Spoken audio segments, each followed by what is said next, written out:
s'appelle Abraham. D'accord? Et Abraham ici, dans la sagesse, il a décidé de se séparer de son neveu Lot. Son neveu Lot a choisi là où c'était beau, il est parti là-bas, mais finalement, l'atmosphère négative a détruit. Ça s'appelle Sodome et Gomorrhe. Là-bas, aucune plante ne peut pousser jusqu'à aujourd'hui.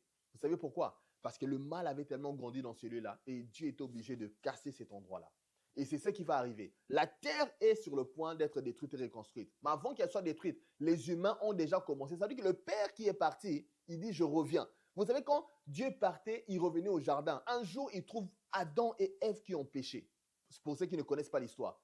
Adam et Ève, c'est qu'ils étaient là, ils vivaient bien. Dieu venait souvent les voir. Il leur parlait, ils échangeaient, ils rigolaient. Un jour, Dieu revient. Adam avait déjà péché. En d'autres mots, Adam s'est séparé de Dieu. Parce que dans le spirituel, il y a comme des alliances.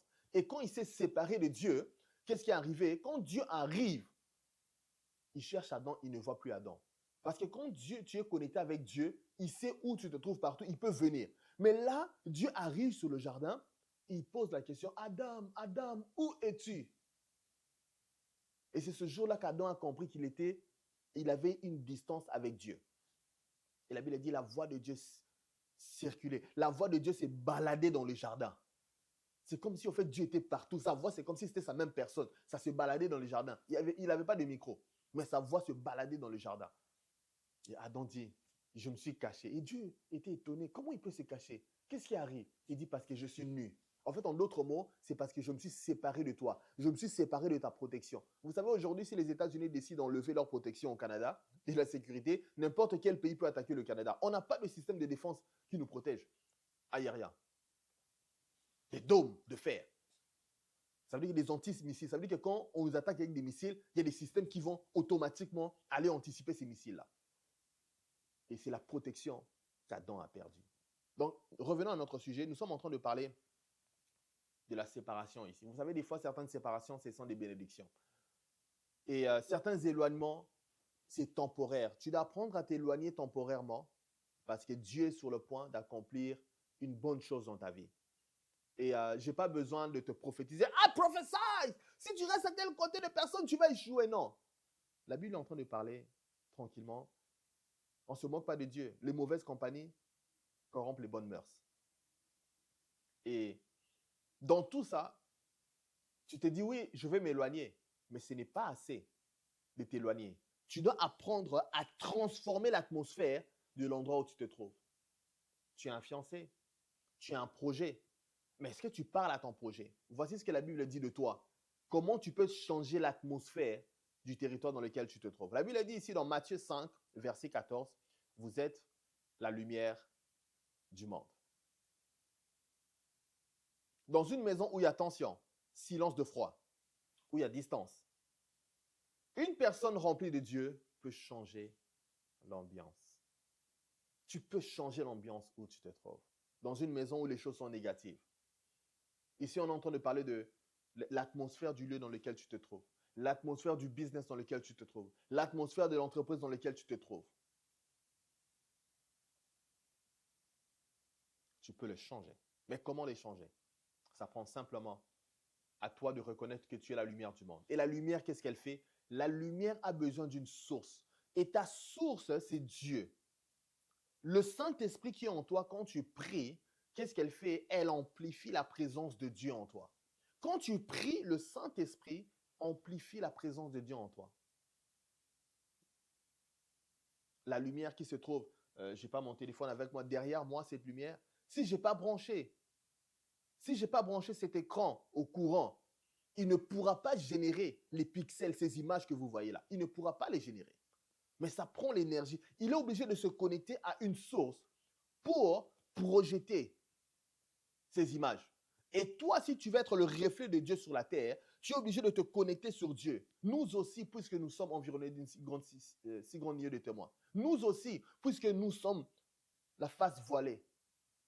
Et simplement le fait d'être avec lui, nous sommes en train de mirror, nous sommes en train de projeter l'image de Dieu. Comment tu peux projeter l'image de Dieu si tu n'as pas de source énergétique? Tu es la lumière du monde. En d'autres mots, quand on te voit, on voit Dieu. C'est bien, on peut te regarder. On voit que tu es un grand comptable, on te regarde, tu es un grand médecin. Mais le problème, est-ce que quand on te voit, on voit le reflet de Dieu sur la terre? Quand on te voit, on voit le symbole de paix sur la terre. Je ne suis pas en train de parler de laisser le travail. Vous savez, au travail, il faut être efficace. Au travail, il faut être efficient. Nous sommes en train de parler de l'atmosphère que nous ne sommes pas en train de travailler. L'atmosphère que nous devons dégager. Ça prend la discipline au travail si on veut voir les choses changer. Pourquoi? Parce que je connais des pays où on prie beaucoup. Les Africains prient beaucoup. Si la prière pouvait changer les pays, l'Afrique serait le continent le plus développé. Surtout le pays d'où je viens. Ça serait le pays le plus développé. On prie beaucoup. On part à la montagne. Mais il y a l'ordre. Dieu, c'est un Dieu d'ordre. Quand il faut prier, il faut prier. Quand il faut travailler, il faut travailler. On ne peut pas substituer la prière au travail. C'est très important. Donc l'équilibre ici dont je suis en train de parler, c'est l'atmosphère positive. Tu es la lumière du monde. Quand les gens s'insultent, est-ce que toi aussi tu es obligé de rentrer dans les insultes? Toi aussi, allez, F you, toi aussi, allez, N, toi aussi, ceci. Tu n'es pas obligé de rentrer dans ça. Parce que le Saint-Esprit qui est en toi peut s'attrister. Voilà pourquoi est-ce que l'atmosphère négative peut commencer à l'intérieur de toi. La personne du Saint-Esprit en toi, elle peut s'attrister. Mais comment éviter? Comment faire en sorte que la personne du Saint-Esprit ne soit pas attristée? Ce que tu dois faire, c'est simplement d'être connecté à la source. Et comment se connecter à la source? C'est simplement de dire que ta volonté soit faite sur la terre comme au ciel. Père, remplis-moi de ta présence. Parce que moi, je ne peux pas accomplir ta volonté. Mais toi, en moi, tu peux me donner la capacité de remplir. Toi, en moi, tu peux me donner la capacité de mettre l'ordre parce que tu reviens bientôt. Qui va évangéliser? Dieu pose la question. Qui va évangéliser? Il y a une personne qui va se lever, qui va dire, Seigneur, envoie-moi, je vais aller évangéliser. Il y a une personne qui va se dire, Seigneur, il y a tellement il y a trop de distractions sur Internet, mais le Père est au retour. Jésus-Christ revient bientôt. Beaucoup de gens vont aller en enfer. Comment je fais pour les sauver?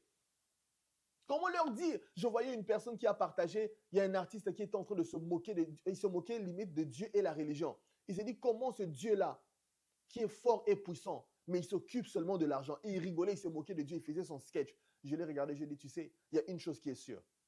Quand tu meurs, c'est quand tu comprendras si ce Dieu-là, il existe ou pas. Malheureusement, la religion, il a donné un point. Ce Dieu-là, il aime beaucoup l'argent. Parce qu'il y a certaines personnes qui ont monétisé l'évangile. Mais aujourd'hui, nous ne sommes pas en train de parler de ça. Aujourd'hui, nous sommes en train de parler de ce Dieu-là qui peut venir en toi. Ce Dieu-là qui peut apporter la paix quand tout va mal. C'est Dieu-là qui peut apporter la restauration. C'est Dieu-là qui peut sortir d'une personne de l'addiction, d'alcool, de la cigarette, des femmes, des drogues. Ce Dieu-là est capable d'aller changer les molécules à l'intérieur de toi. Reprogrammer ton corps. Reprogrammer une personne qui marchait dans la drogue.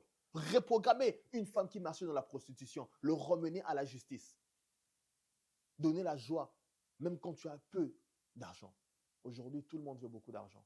Mais après avoir beaucoup d'argent, regardez les stars d'Hollywood. Ils sont détruits par la drogue. L'argent devient un moyen pour eux d'aller se droguer. Est-ce que c'est ça que tu veux dans ta vie? Devenir riche et prendre la drogue et mourir de manière prématurée? Ce n'est pas ça que Dieu veut pour ta vie. Voilà pourquoi j'invite une personne là, nous finissons le message. J'invite une personne. Tu es là, Dieu n'est pas dans la religion. Dieu est amour. Je parlais de l'histoire de ce père qui est parti. Il va revenir. Il a dit, quand je reviendrai, voici les signes qui montrent que je suis à la porte. Vous entendrez le bruit des guerres, des tremblements de terre. Et cette nuit, j'ai eu une vision. Et dans la vision, je voyais les eaux remplir les restaurants. Généralement, j'ai beaucoup de visions du pays d'où je viens. Mais cette fois-ci, j'étais en train de regarder qu'est-ce qui s'est passé. J'étais où? Et j'ai vu beaucoup de caucasiens dans un restaurant. Ce qu'on appelle des blancs. J'ai compris qu'en fait, j'étais au Canada. Et j'étais en Occident, je m'excuse. J'étais en Occident. Et pendant que j'étais en Occident, la deuxième confirmation que j'ai eue dans les rêves pour confirmer le territoire dans lequel je me trouvais, c'était j'ai vu un frère de l'église qui aime tellement le Seigneur. Il m'observait beaucoup. Il vient, il me parle un peu, il me salue. Il dit, j'ai besoin que ton Dieu puisse me fortifier. Après, il est parti. J'ai dit que Dieu te fortifie. Il est parti. Mais ce que j'ai vu, c'était des inondations. Et ça sera un signe que Jésus est en train de revenir. C'est un signe pour ce message. Il m'a envoyé, il m'a dit, dis-leur. Et on va reposter ça. Aujourd'hui, nous sommes quel jour aujourd'hui? Nous sommes le 22 mars. Bientôt, en Occident, quelque part, vous allez voir des inondations. Je vois des restaurants remplis. Et quand vous allez voir ces choses-là, c'est parce que Christ est à la porte. Je ne suis pas un prophète qui va avoir le numéro de téléphone. Mais par contre, je sais que dans les derniers temps, Dieu dit, je répandrai mon esprit sur toute chair. Vos fils et vos filles prophétiseront. On parlait de la prophétie. Voir, je vois le futur. Et c'est un symbole que Jésus revient bientôt. Et à toi, je te pose la question. Si Jésus revient aujourd'hui, est-ce que tu penses que tu vas aller au ciel? Parce que Jésus reviendra, certainement il va revenir. Les signes sont là, il est à la porte. Est-ce que tu iras au ciel? Et je vais faire 2 prières. La première prière, c'est pour une personne qui n'a jamais reçu le Seigneur Jésus comme Seigneur et Sauveur. La Bible dit à tous ceux qui l'ont reçu, à ceux qui ont cru en son nom, elle a donné le pouvoir de devenir enfant de Dieu. On devient enfant de Dieu pas par retourner au ventre de ta mère. On devient enfant de Dieu dans ton esprit. Quand tu es né dans le ventre de ta mère, tu as reçu un corps. Tu as reçu des oreilles pour entendre ce que je dis. Tu as reçu les yeux et la bouche pour communiquer avec moi. Mais quand tu nais de nouveau, tu reçois une nouvelle vie. Tu reçois un nouveau système en toi. Tu es né de nouveau. Ton âme est née de nouveau. Parce que ce corps ici, tu vas la laisser. Ton esprit est rené de nouveau. Ton esprit est régénéré. Et tu deviens un avec Dieu. Tes péchés sont pardonnés.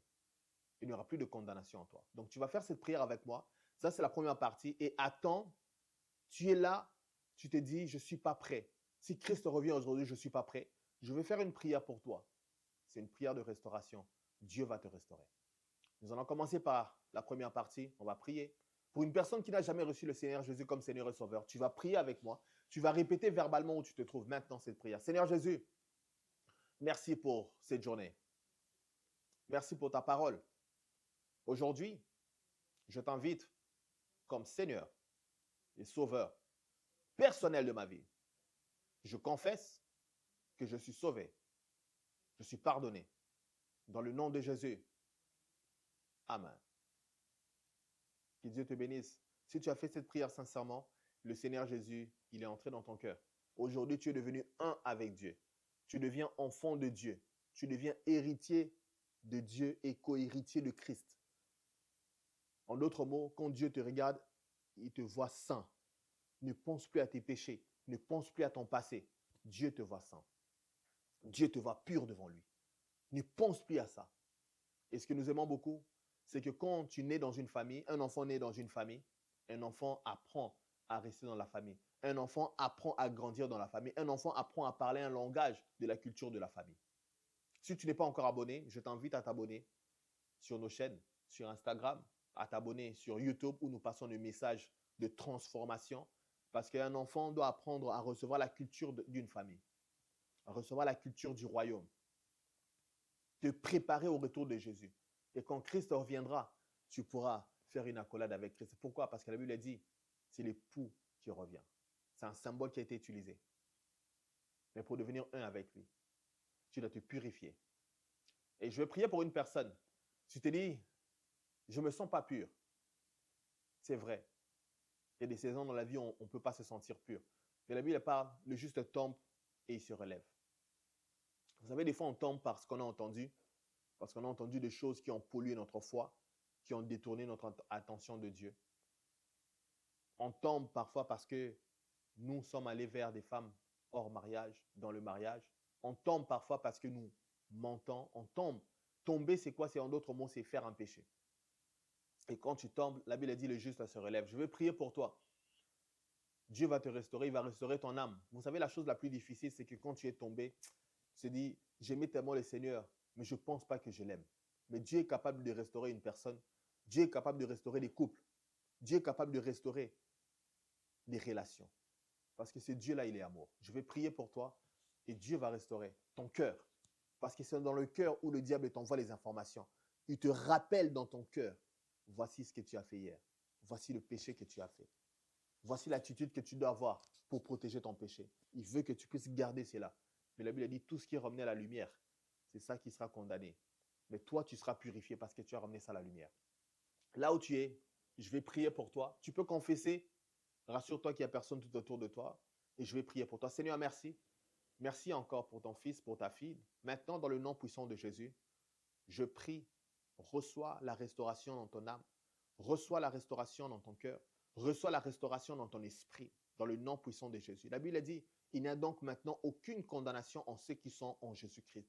Maintenant, je viens décréter et déclarer que la condamnation qui vient sur toi, le diable qui parle contre ta vie, qui te rappelle ton passé, maintenant c'est fini au nom puissant de Jésus. Dieu t'appelle à la purification. Dieu t'appelle à marcher selon la loi de l'Esprit en Jésus-Christ. Maintenant, dans le nom puissant de Jésus. Que la loi de l'Esprit en Jésus agisse en toi. Et que la loi du péché maintenant s'arrête. La loi du péché, c'est elle qui vient sur ta chair. C'est elle qui te dit, vas-y, mange ceci, bois la bière. Parce que quand tu vas boire la bière, tu vas boire l'alcool en excès. Il va déclencher tous les vices qui sont en toi. Je prie dans le nom puissant de Jésus. Que cette loi-là qui te pousse à faire des activités qui apportent les ténèbres, qui apportent euh, euh, la séparation avec Dieu, maintenant c'est fini au nom puissant de Jésus. Maintenant nous appelons à la paix, à la restauration. Aux chaînes qui te tiennent, ils sont brisés maintenant dans le nom puissant de Jésus. Merci Père, encore de pardonner ton fils, ta fille, dans le nom puissant de Jésus. Reçois cette bénédiction. Tu es béni de toutes sortes de bénédictions dans le nom de Jésus. Que la grâce et la paix vous soient multipliées. À ceux qui ont reçu le Seigneur Jésus, que la grâce et la paix vous soient multipliées de la part de notre Seigneur Jésus-Christ. Merci d'avoir suivi Manifester le Royaume. Nous vous encourageons à vous abonner. Si tu n'es pas encore abonné, appuie sur le bouton pour t'abonner.